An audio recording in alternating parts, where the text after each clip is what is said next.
Alright, let's start with a build. What we need to first do is identify the sprue parts. There's no numbers on the sprues, so we have to go ahead and use the paper guide that's provided. So we're going to start with step A, where we get parts 5 and 27. We're going to go ahead and clip them off the sprue and then clean them up, removing all the flash and sprue gates and the little joints where we clip them at. Then we are going to go ahead and give them a quick little test fit, make sure they fit together okay. Once we're satisfied with the way they fit, we're going to go ahead and get some glue and glue them together. For this build, I will be using plastic cement, which melts the glues together, melts the plastic together, sorry. In this case, I'm using, whatever this blue stuff is, Tamaya. We'll go ahead and glue this on, get it in the little holes there, stick it together. And then one of the nice features about this kind of glue is that it's very liquidy, so you can go ahead and use capillary action to just go ahead and go along the joint lines, and it will suck the glue into the model there and give you a better adhesion. Okay, once we've done that, we're going to go ahead and identify all the parts for the step B. There's a lot of parts for step B, so let's go ahead, take our time, identify those parts. We're going to cut them out, clean them up, get rid of all the mold lines and sprue gating, and get them nice and neat. So let's go ahead and get all this ready.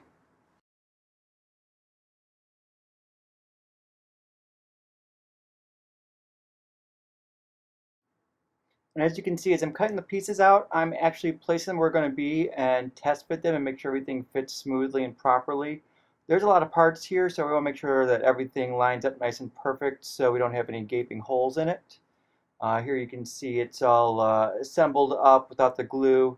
Just checking that I like how it looks, and we're going to go ahead now and take a moment and glue it all together.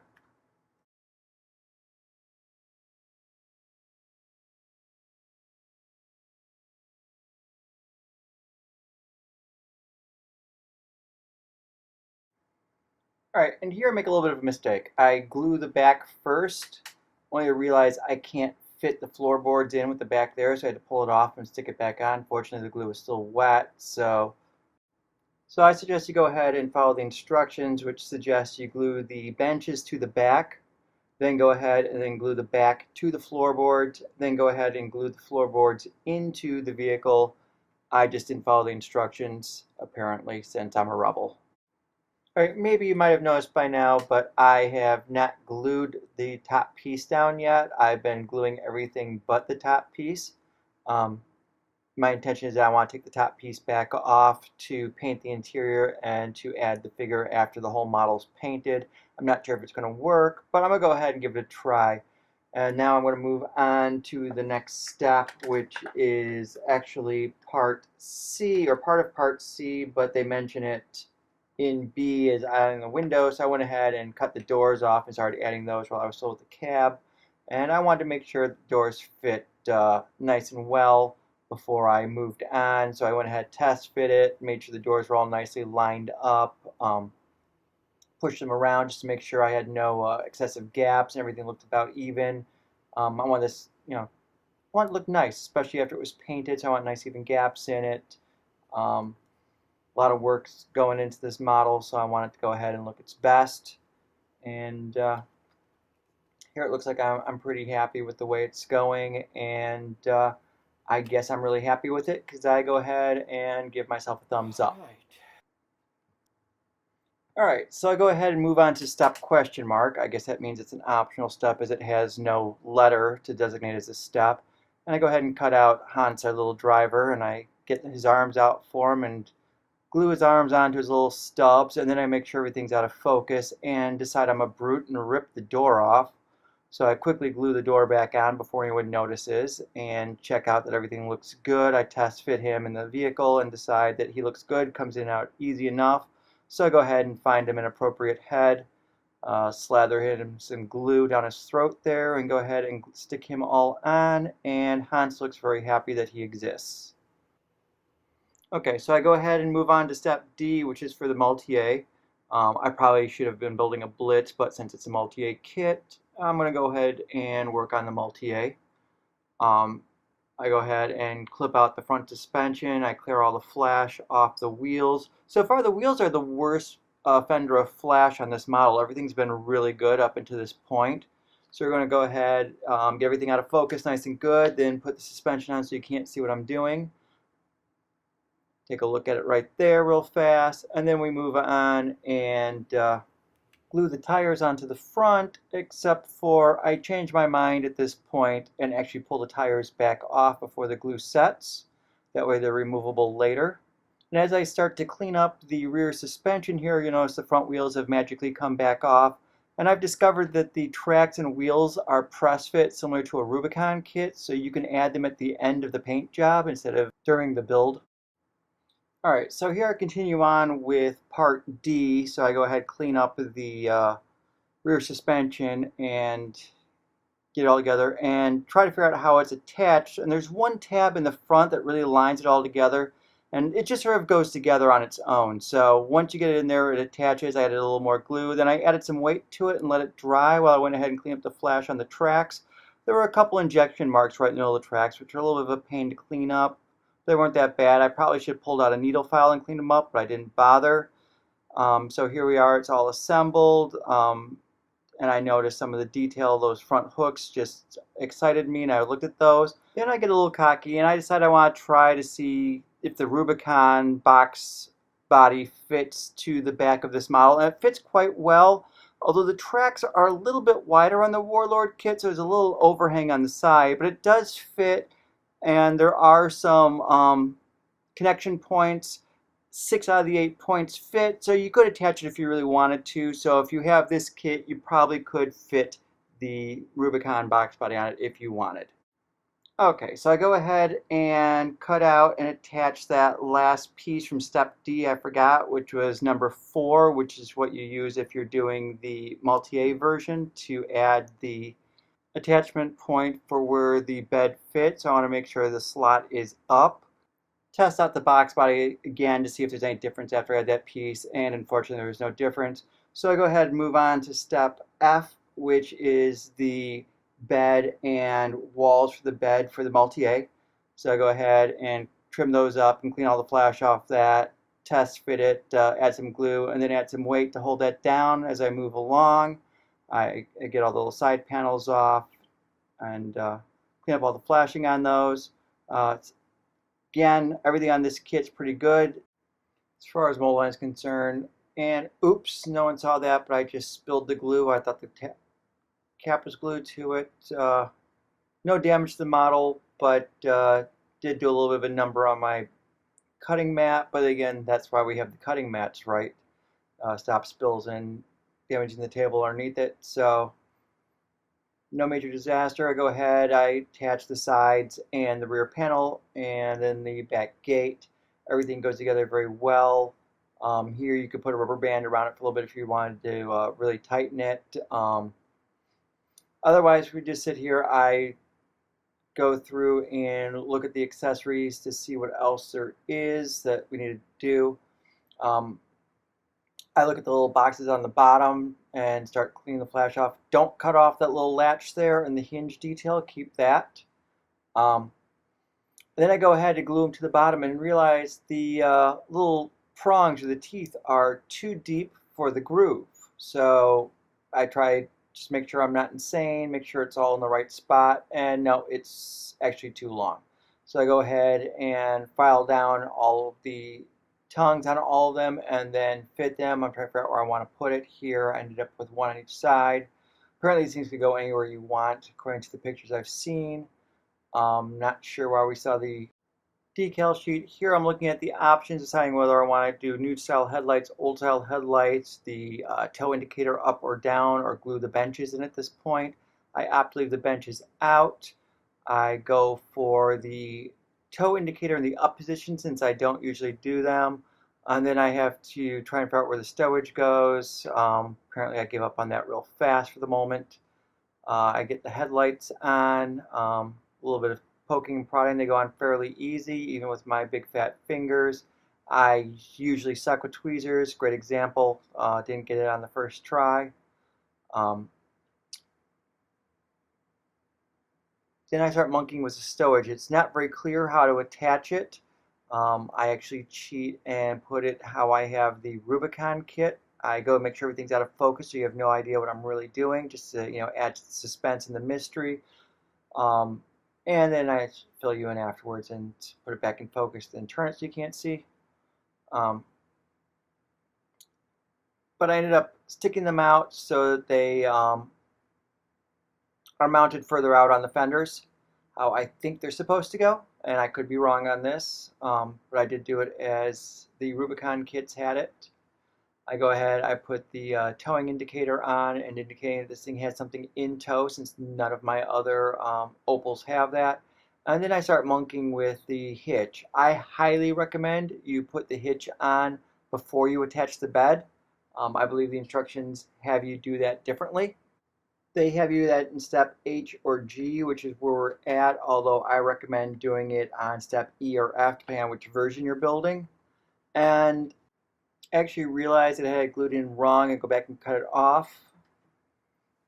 And then I decided I'm going to start building the troops here. And I decided I was going to do the bodies and the legs and glue the arms on. And I quickly realized that's not going to work. Be mindful there is a bit of flash inside there. Get the flash off of each of the bodies and leg assemblies. But here's where I realized that once you start putting the legs in place, you can't get the guns in place, simply because the guns have to go where the legs are taking up the space and go back and start all over.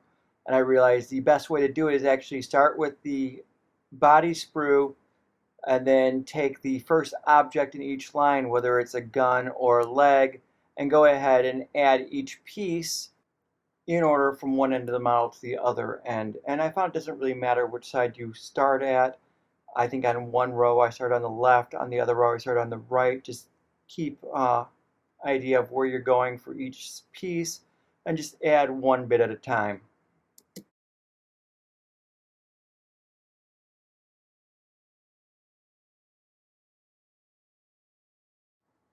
Alright, and once I finally have them fully assembled, I let them sit and dry for a little bit.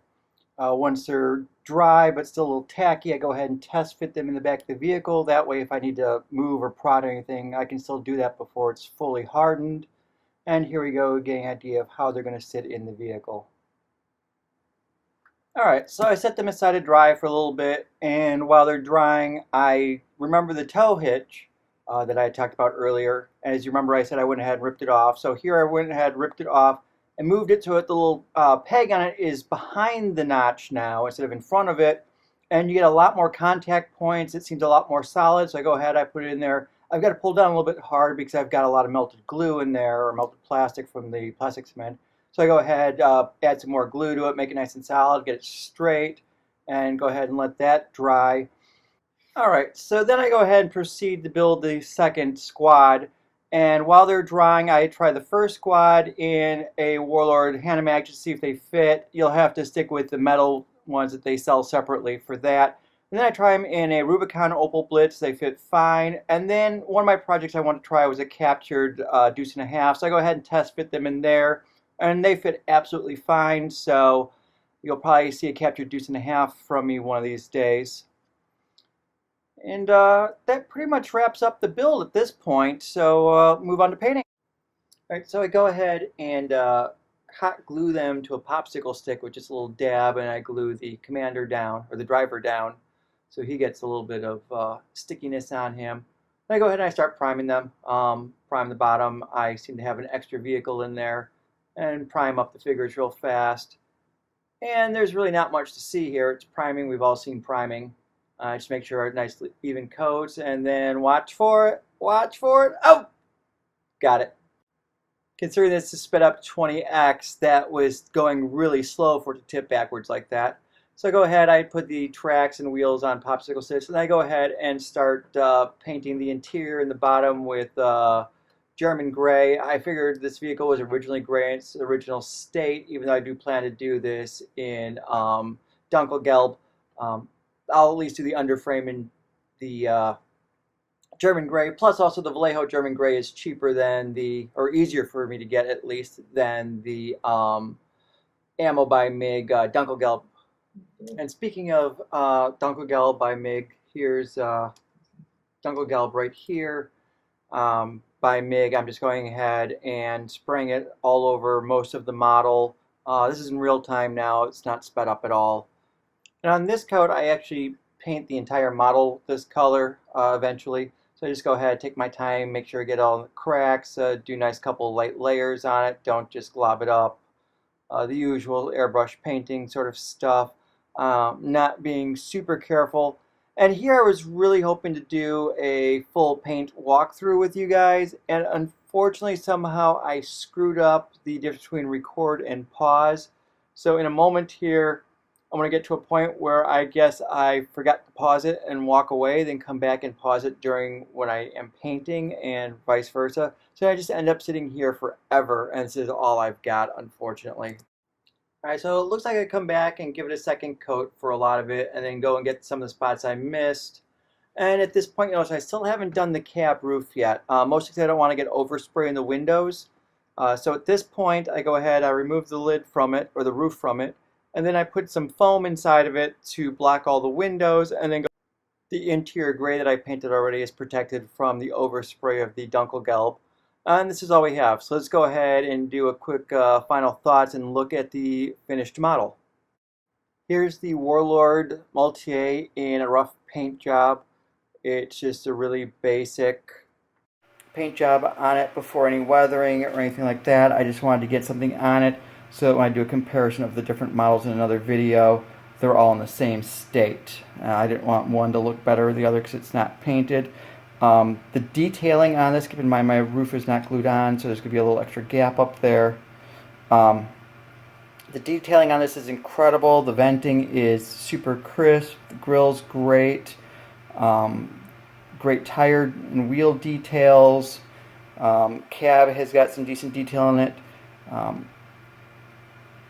The sides are really well. The rivet and bolts on there are great. They look great if you're into weathering things like that and chipping them up or rusting them up. That's a great little option. The track detail is incredible.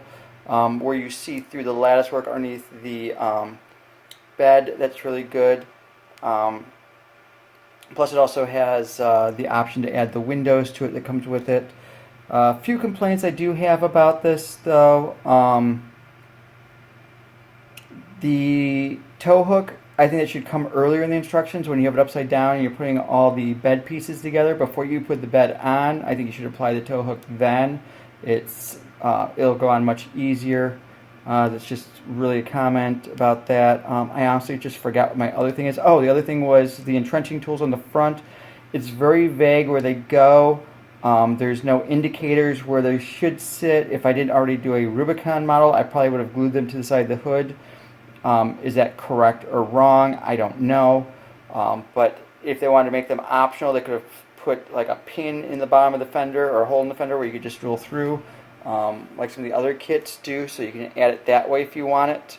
I'm not saying that's the end all of the model, but those are just two things that stood out on me that kind of bothered me. The troops that come with it are beautiful. They were a little bit of a fun joy to put together. I did get them together though, and they look great. I love the detail in them and the character they have. A little bit of flashing on that one. I need to sand off. I just saw. The driver is good. They scale up very well with other Warlord figures. Keep in mind those are sitting, but they're not too far off. In fact, the heads might even be interchangeable completely with other bolt action heads. So if you wanted to say put some finish heads or something on there, you might be able to. Just something to think about. Let's take a look at these guys here. That's the driver from a different Warlord kit, sorry. And then the driver is also full scale too.